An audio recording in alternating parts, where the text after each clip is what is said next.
gente vai falar. E a gente vai conversar um pouco hoje sobre esse conjunto, né, de aspectos, né? Então, a diversidade humana, porque nós, como humanos, somos, né, de muitos conjuntos, né? Então, nós vamos comentar um pouco essa terminologia raça, que a gente já não usa mais, a noção da terminologia cor e a noção da terminologia etnia. E do outro lado, nós vamos comentar sobre o valor espiritual que está envolvido por trás da diversidade humana. Então, o valor moral por trás da diversidade humana é o ensino da tolerância. Nós somos diversos, nós somos muito diferentes uns dos outros do ponto de vista da nossa aparência, mas, no fundo, somos todos espíritos. E o exercício da tolerância, né, quanto mais a gente vai exercitando a tolerância, mais a gente vai respeitando a diversidade humana. A nossa dificuldade do respeito ao diferente faz com que a gente fique com a nossa tolerância, né, vamos dizer assim, meio encurtada, né? Assim, a gente vai encurtando a maneira da gente ver as coisas. Por que aparece, né? Quando é que aparece essa conversa, né, sobre diversidade e tolerância? O primeiro ponto é porque no dia de domingo, quando a gente faz os estudos espíritas, um dia eu estava aqui e a gente estava lendo os livros e numa das leituras a gente comentou sobre a diversidade humana, sobre como é que a questão da natureza e o ambiente faz a gente ser diferente. Talvez hoje a gente é mais urbano, a gente nem percebe isso, né? A gente vive em conglomerados urbanos, mas antigamente essas diferenças eram mais nítidas. E um colega, que por sinal é o Ted, né? E virou e disse assim: "Ô Mônica, isso dá um tema de palestra fantástico, que não sei o quê." Aí, passadas umas duas semanas, conversando com um dos diretores da casa, ele olhou e disse assim: "Nossa, esse tema é bom mesmo. Que tal a gente ampliar assim, fazer uma provocação assim?" Eu falei: "Nossa, então é esse tema mesmo, né?" E o outro lado, né, quer dizer assim, se esse é um chamamento mais espiritual para a gente pensar um pouco nesse tema, né? Onde é que está a base que nos ajuda a pensar nele, ou o que nos motiva do ponto de vista dessa dimensão que a gente vive no todo dia? O que nos motiva para esse tema, né? Primeiro é o momento histórico que a gente está vivendo, seja no mundo ou seja nos Estados Unidos, que nós estamos vivendo aqui. Eu não sei se a palavra mais adequada seria essa, mas é como se a gente estivesse revivendo, renascendo, ressurgindo uma série de coisas dos anos 30, 40 e 50 que nós achamos que estavam superados, que era racismo, cor, discriminação das pessoas, porque elas são, né, diferentes da gente, de classe social diferente, de cor diferente, de cor de pele diferente, de religião diferente. Então, assim, é como se a gente estivesse nesse momento histórico vivendo, ou trazendo de volta, como se estivesse renascendo, né, ressurgindo, uns aspectos de discriminação que a gente já tinha, vamos dizer assim, pensado enquanto sociedade, que isso pudesse estar superado, principalmente com o trauma que foi a Segunda Guerra, né, e a perseguição aos judeus, o Holocausto e depois uma série de outras coisas, né, o fim do Ku Klux Klan nos Estados Unidos, que também foi outro marco histórico, e de repente a gente começa a perceber que essas coisas estão aí de volta, né? E aí vem a pergunta-chave: nós somos espíritas. Essa foi a doutrina que nós resolvemos abraçar para nos dar orientação moral na vida. Então, diante disso, quais são os ensinamentos que a doutrina espírita pode nos dar como bússola para a gente não se perder nesse mundo de discriminação, nesse mundo de violência moral e verbal, né? De discriminar o outro pela aparência que esse outro tem, né? Então, porque o meu cabelo não é liso, louro, escorrachado, lindo, né? Mas ele é crespinho, aí eu vou ser diferente dos outros, né, Ivone? Muda de assunto. Muda de assunto, né? a ideia era que a gente, como espírita, pudesse se sentir, vamos dizer assim, seguro diante desse tema a partir dos nossos ensinamentos. Então, a ideia de hoje é o que é que a doutrina espírita nos traz para nos dar, segurança, 2, para que a gente possa saber se posicionar quando alguém chega para nós, né? E começa aquelas conversas de discriminação, de supremacia, de não sei mais o quê. Como é que a gente se posiciona diante dessas coisas, né? Então, a primeira coisa que é importante é de que no capítulo 3, né, do primeiro livro, né, do Livro dos Espíritos, que é de verdade a nossa base doutrinária, a gente tem a pergunta número 52, que pergunta assim: de onde vêm as diferenças físicas e morais que distinguem as variedades humanas na Terra, né? E a pergunta a resposta é bastante objetiva, né? 3 palavrinhas: do clima, da vida e dos costumes, né? Do clima a gente vai explicar um pouquinho mais para frente. Da vida, porque somos nós mesmos e da maneira como nós vamos dizer assim, caminhamos enquanto trajetória humana dentro do próprio planeta Terra.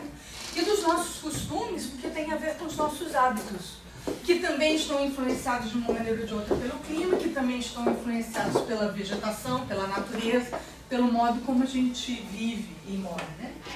Na pergunta 53, o homem surgiu em vários pontos do globo, né? Vem a nossa doutrina nos perguntar, né? E a resposta dos espíritos de luz, do espírito da verdade, é sim, e em diversas épocas. E essa é também uma das causas da diversidade das raças.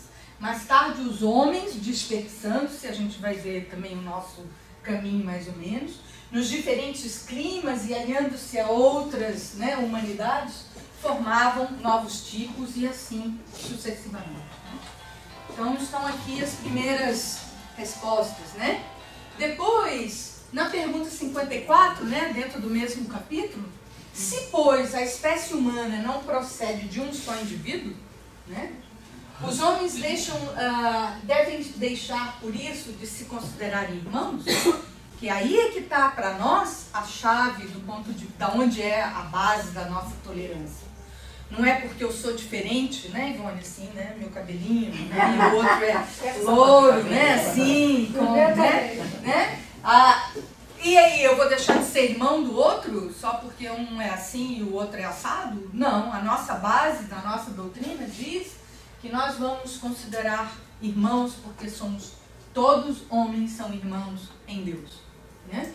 Então, assim, enquanto resposta da nossa doutrina, porque são animados pelo Espírito, aquilo que a gente falou lá no início, né? Nós somos um Espírito, e tendem para o mesmo fim, né? E aí, de novo, aqueles puxões de orelha que a gente de vez em quando está acostumado a ouvir toda vez que lê o Livro dos Espíritos, né? Mas, poxa, tá tudo tomando ao pé da letra, né? Lê o finalzinho aí, mano. Lê o finalzinho. Pois é, então, querer sempre tomar as palavras ao pé da letra, né? Então, assim, é nesse sentido, né? De que são os puxões de orelha que de vez em quando a gente leva do Espírito da Verdade, que estava com Kardec para a evolução das coisas.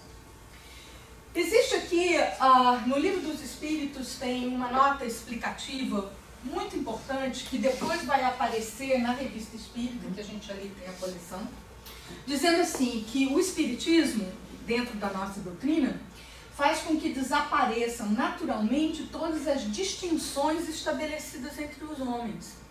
Se a gente entende como doutrina que a gente é espírito, né? Enquanto espírito, a nossa aparência, ela é diversa em função das encarnações que a gente teve, né? Ou da nossa própria evolução em função dos tempos e dos mundos dos quais a gente está andando. Então, todas as distinções estabelecidas entre os homens conforme vantagens corporais e mundanas, sobre as quais só o orgulho fundou as castas e os estúpidos preconceitos de cor, tá certo? E a gente tem que lembrar que a doutrina é sistematizada em 1861, quando você estava, vamos dizer assim, no auge de toda a discussão das questões de direitos humanos da escravatura no mundo, né?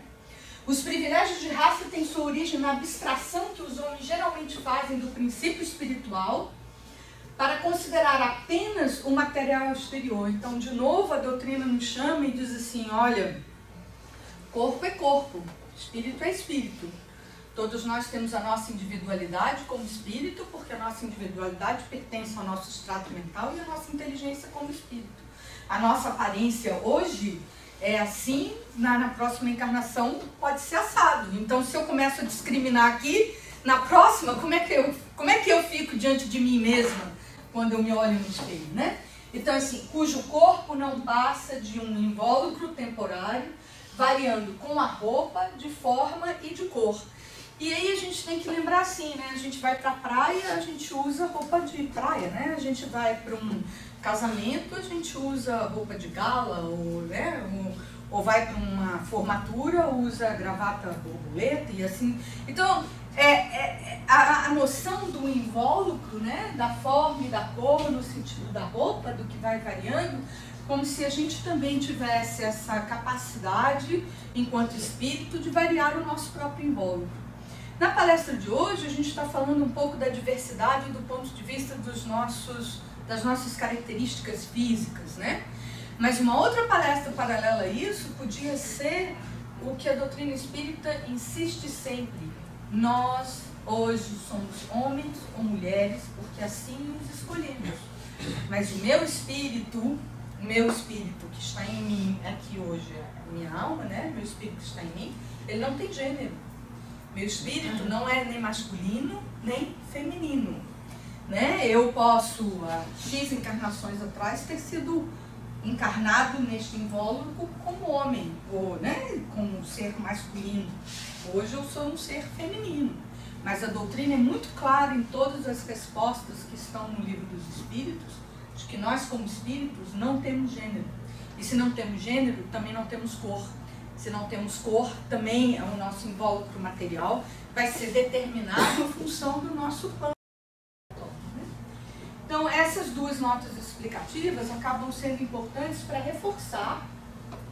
E aí ela continua, né, só no reforço, né, de que com a reencarnação desaparecem esses preconceitos, porque o mesmo espírito, né, pode tornar a nascer rico ou pobre, capitalista ou proletário, chefe ou subordinado, né? Então, se eu entendo que eu, o espírito, sou eterno e que eu estou num ciclo constante de evolução, o que eu tenho hoje aqui, quando eu vier da próxima vez, é completamente diferente do que eu vi, né?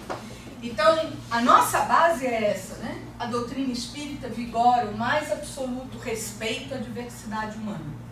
Então, quando eu entendo que eu sou espírita e eu abraço a doutrina espírita como aquele que vai me dar a bússola e o guia para que eu possa me conduzir no dia a dia da minha vida, eu tenho que me lembrar do profundo respeito à diversidade. Não importa a aparência do outro, o que eu quero buscar nele são as suas qualidades morais. O que eu quero buscar no outro é a sintonia moral com aqueles valores aos quais eu também quero. Né? Então, em função disso, a gente não tem, né, não devemos, como espírita, cultivar nenhum preconceito de cor, não devemos cultivar preconceitos de etnia, preconceitos culturais ou preconceitos em relação à diferença, com quem quer que seja. O que devemos buscar são os valores morais que temos em cada um de nós. E aí, aqui, é importante um pouco dessa terminologia, porque a gente vai ver no videozinho, né? A terminologia raça, a biologia e o projeto Genoma pôs por terra. Se até por volta dos anos 70, 75, a ciência, né, a ciência social no caso, insistia de que a gente pudesse ser dividido em raça, o projeto Genoma, com as questões da biologia e da biologia genética, provou por A mais B que o ser humano, independente da cor que ele tenha, ele não tem diferença de DNA suficiente, ou seja, né, dentro do seu gene, por exemplo, que eu possa dividir em diferentes raças. Então, se a gente, doutrina espírita, né, se precisávamos de um, vamos dizer assim, de um ok, né, da ciência, né, para sustentar aquilo que nós acreditamos desde o início, aí está o que vem para nós em nosso socorro, vamos dizer. E aí, de uma maneira ou de outra, é preciso que a gente tenha sensibilidade para contextualizar as obras sistematizadas por Kardec na época em que elas foram concebidas. Então, é preciso entender que as obras de Kardec foram todas sistematizadas em 1860, 1862, até 67, 69. Então, assim, nessa época, a terminologia era atual, era usada e era assim que significava. Na medida em que a gente entende que nós, como doutrina espírita, também abraçamos a evolução da ciência, isso não é esse termo que a gente usa, né? Na questão da terminologia cor, né, a gente tem que ter um cuidado, afinal de contas é mais fácil, né? Cor é uma coisa que a gente identifica, e aquela moça, que estava de vestido azul, né? Aquele rapaz, o dos olhos verdes. Outro dia eu vi aquele casaquinho branco, que lindo. Então, cor de verdade é uma coisa que nos ajuda a identificar as coisas. O problema é que a gente começa a usar para classificar as pessoas, né? E nós brasileiros temos uma gradação de marrom, né? Então, assim, não é verdade? Eu sou marronzinha média, né? Meu pai era um pouquinho mais escuro, então meu pai era marrom escuro, aí o outro pode ser pardo, o outro é marrom clarinho, não, ela é morena clarinha. Café com leite.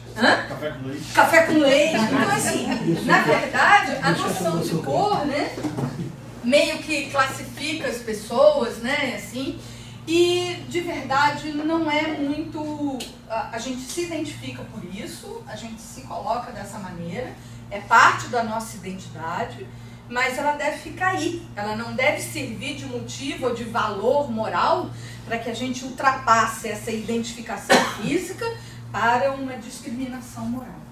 E a etnia é a noção de comunidade e cultura. Então a gente vai encontrar os asiáticos, os latinos, os indígenas, os povos tradicionais, os afrodescendentes, como é a terminologia muito que a gente usa no Brasil, povos da floresta, é uma terminologia que a gente usa no Brasil, maiores, Inuit people é o que a gente antigamente chamava de esquimós, só que a gente não chama mais. Depois o African Americans, depois o Native Americans, povos do Pacífico, e assim vai, porque a gente tem uma necessidade, né, de nos caracterizar.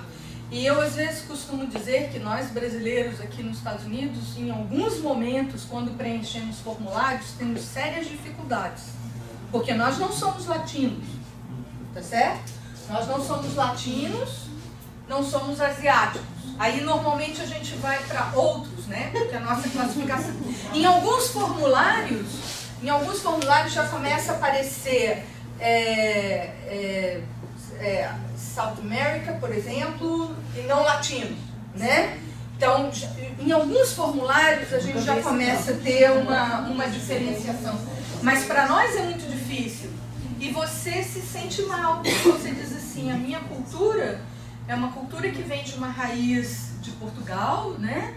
E a minha cultura não é a que vem da raiz da Espanha, que seria a cultura latina, né? Então, aí, aqui, eu trouxe aqui um videozinho que, para ajudar a gente a esclarecer tudo isso, esse é do canal Amigos da Luz, só para mostrar que a gente também está falando as mesmas coisas que eles estão falando, né? Então, assim, só que eu não consegui entrar o vídeo direto aqui, então eu vou ter que, ele não entra, eu vou ter que sair daqui, aí vou... O link também não foi? Não, eu peguei por aqui.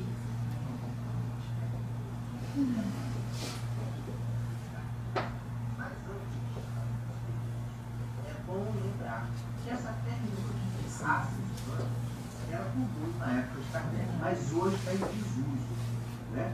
A gente vai ver até no texto agora da codificação o que seria essa divisão por raças, aí uma questão de fenótipo diferente, né?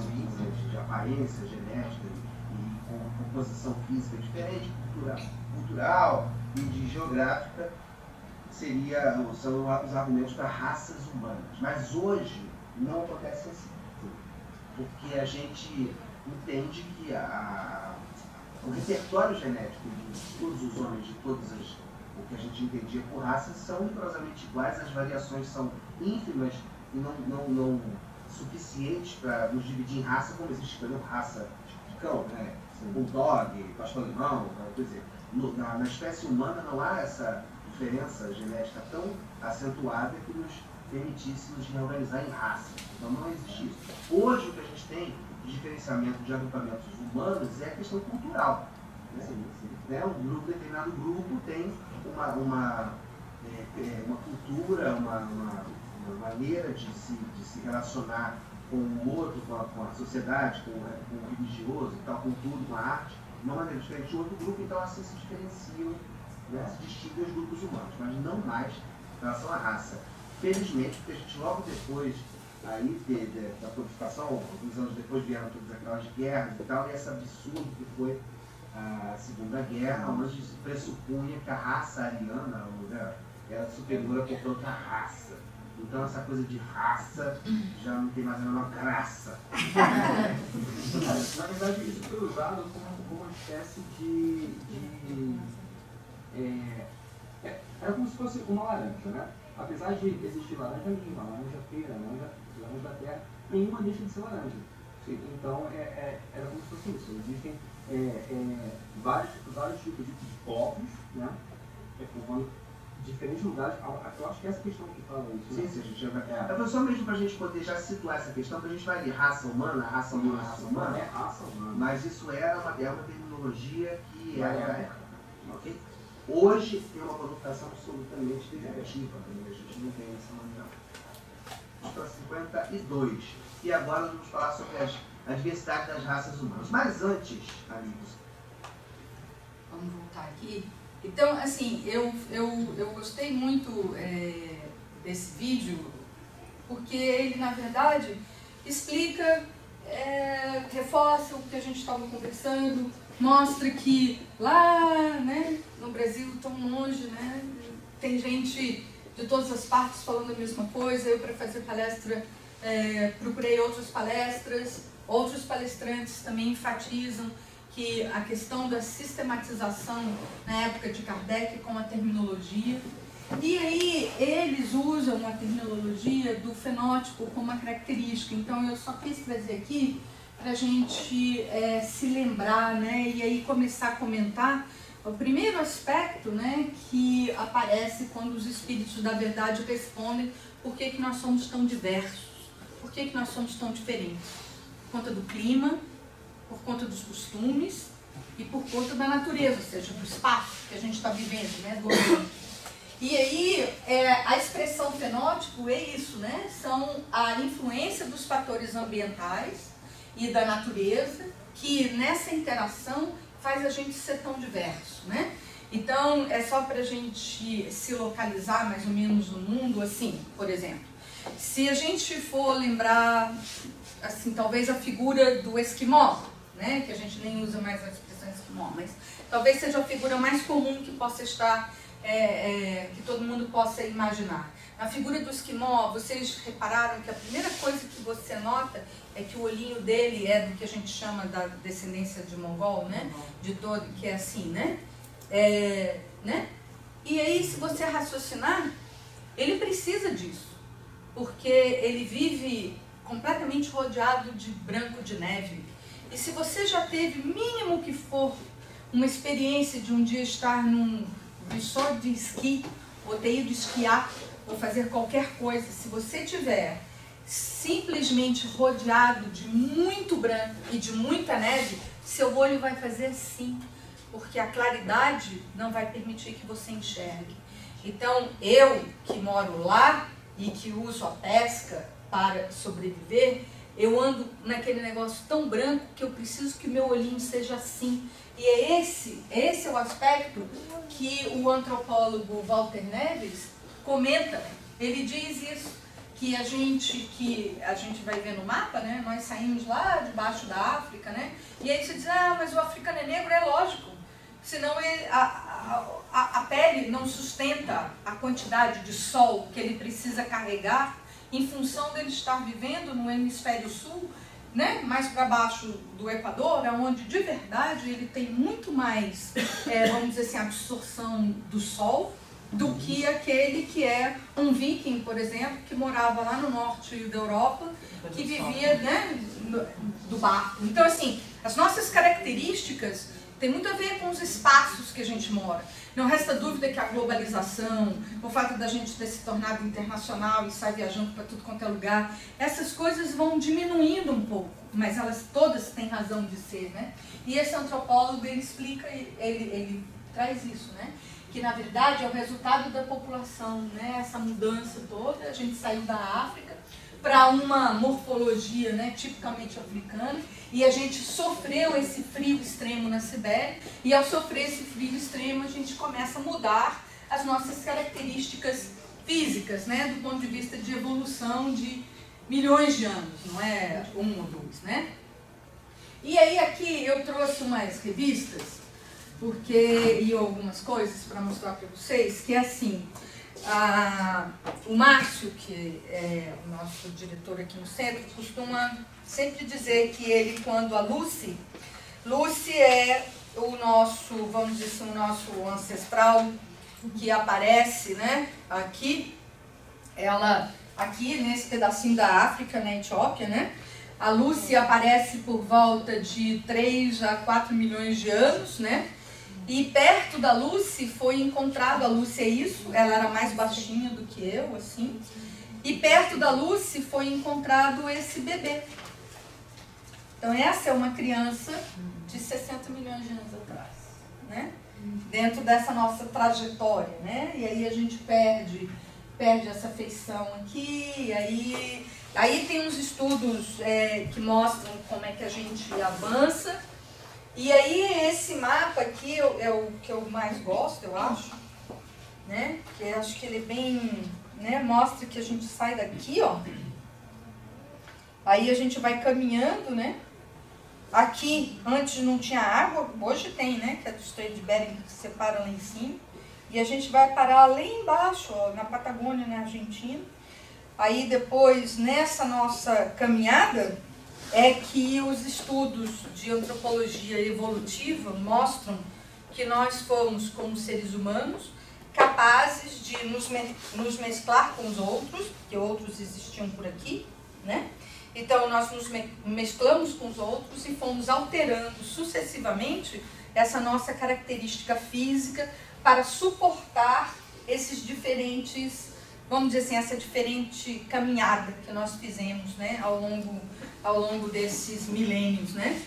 E esse mapa aqui é um menorzinho, mas na verdade é a mesma coisa. É isso aqui que está em verde, que aí de longe acho que não vai dar para ver. Essa parte de verde é o que eles dizem que a gente teria encontrado dentro dos estudos de antropologia evolutiva. Nós teríamos encontrado com outros humanos e nós nos teríamos mesclado e a partir daí reconstituído uma série de características físicas, né? E esse último aqui é esse projeto da revista National Geographic. Esse projeto é um projeto que começa em 2013 e na verdade esse jornalista, eles ganharam um grant. E esse jornalista vai fazer o mesmo percurso que nós humanos fizemos, né, naquela trajetória.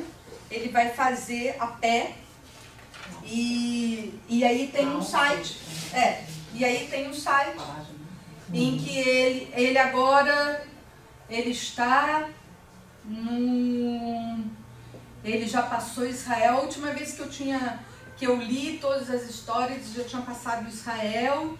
Já estava andando como se fosse aquela que ele vai ter que subir, né? Ele sozinho?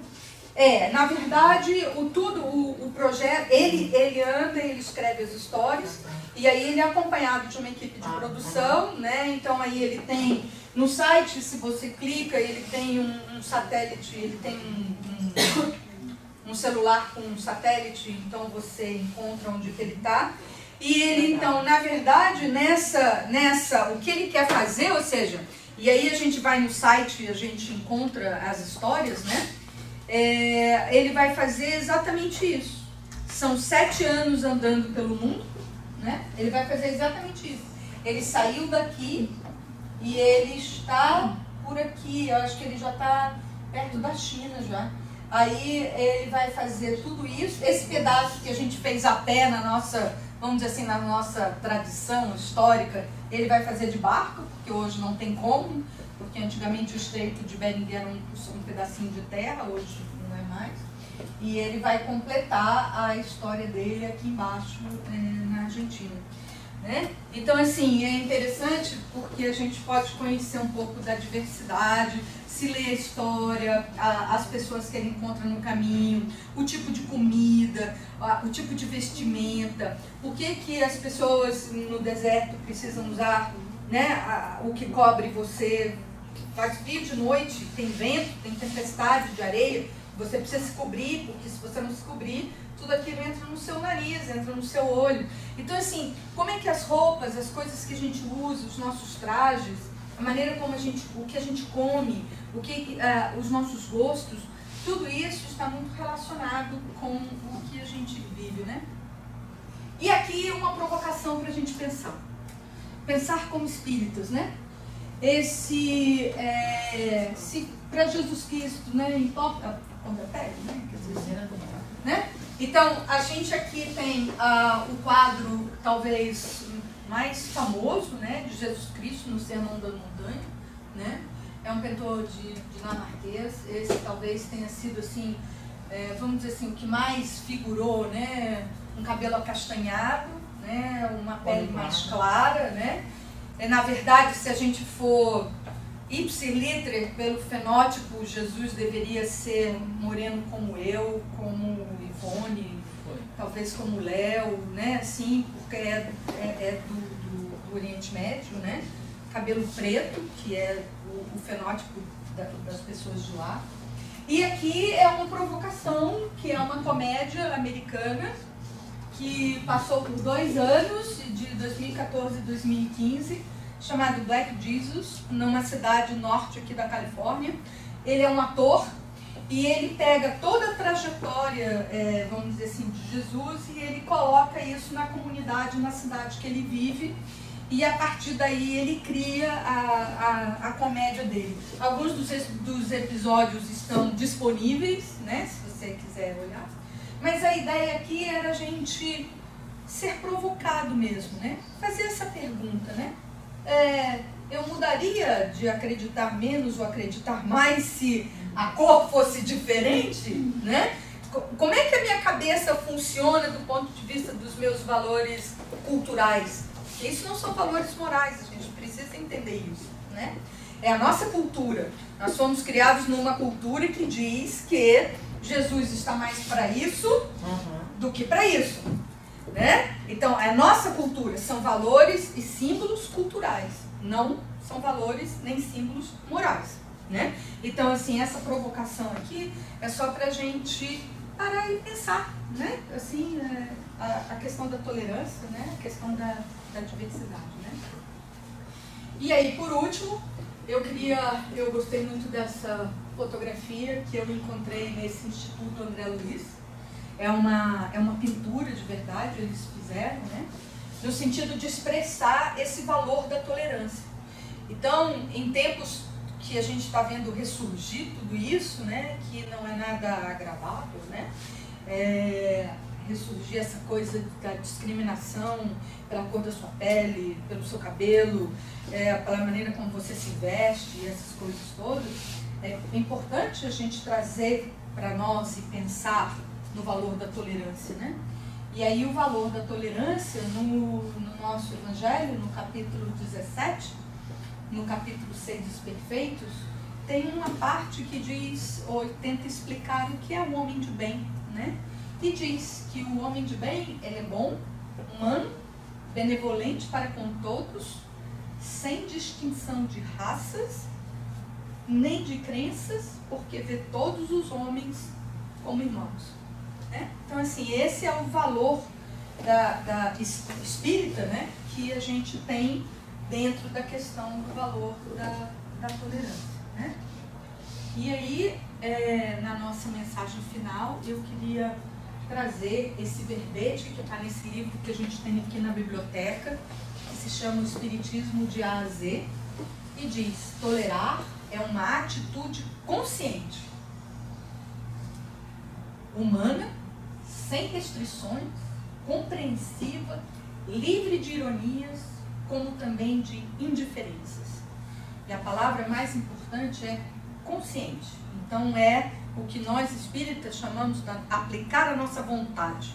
Então, se eu aplico a minha vontade, se eu hoje faço uma reflexão e percebo que a minha tolerância de vez em quando fica assim, né? Meio, né, na corda bamba, eu aplico a minha vontade para me tornar mais tolerante, porque ela é uma atitude consciente, né? E tolerância, né? E aí Emmanuel, né, na psicografia de Chico Xavier, nesse livrinho Plantão da Paz, tem um capítulo específico sobre tolerância. E a tolerância é o caminho da paz. Quanto menos tolerante, mais belicoso a gente se torna, né? Mais disputa a gente faz, mais orgulho está no meio, mais a gente, né, fica impregnado de energias negativas com os outros. Mais tolerância, mais paz, mais harmonia, mais energia, mais alegria, mais amor, né? Então, aqui, e aí com isso eu queria agradecer, né? Mônica, fazer um... Sim. O Brian Weiss, que é um grande psiquiatra americano, que escreveu, ele fazia processo da memória, essas coisas, e ele achava que a vida terminava na barriga, quando começava muito, quando a maioria.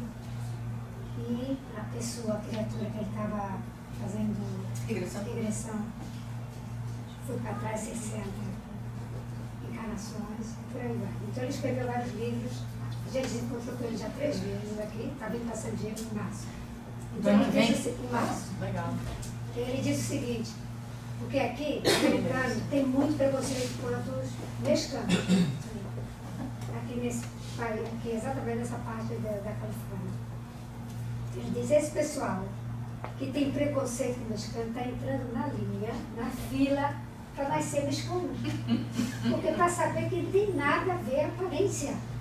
E Sócrates, Sócrates falava, não sei se 360 anos antes ou 500, fala para que eu te veja. E não importa a aparência. O que importa é você desenvolver. Porque se existe uma hierarquia, a única hierarquia que existe é a hierarquia moral, é a moralidade, ou seja, conhecimento e bondade. Isso que importa. É que, na verdade, eu queria acrescentar isso que você está falando, né, de que, assim, quando a gente faz um exercício simbólico de cegueira, hoje eu vou ser cego. Eu vou apenas ouvir a voz das pessoas ao meu lado. Segue mudo, né? Eu não vou... A voz da pessoa não vai me dizer se ela é alta, baixa, preta, branca, amarela, se é mexicano, se é latino, se é brasileiro. Nada. A voz daquela pessoa vai me transmitir mais alegria ou mais agressividade, vai me transmitir mais paz ou mais ansiedade ou turbulência. Então, assim, quando a gente começa a sair um pouco da gente e a fazer outros tipos de exercício, a gente começa a perceber que a gente precisa exercitar o valor da tolerância. E como o valor da tolerância é um ato consciente, né? Então, assim, eu me educo para a tolerância, né? Então, o chamamento é nesse sentido. Então, assim, né? Na medida que eu me educo, eu não preciso entrar na fila, né, Ivone? Valores do mundo, valores mundanos, pelos valores espirituais, que é eterno. Ninguém vai ficar aqui. A gente vai reencarnar, vai reciclar e vai cada vez melhorando. A lei do progresso é fatal. Todo mundo vai, como homem, como mulher, seja como for. E aí, aqui eu trouxe só as referências. Então, uma literatura espírita, né, específica que foi consultada para essa palestra, e também uma literatura complementar no sentido mais de ciência, no sentido não só da ciência de biologia evolutiva, mas também da antropologia evolutiva, né, para a gente compor a palestra.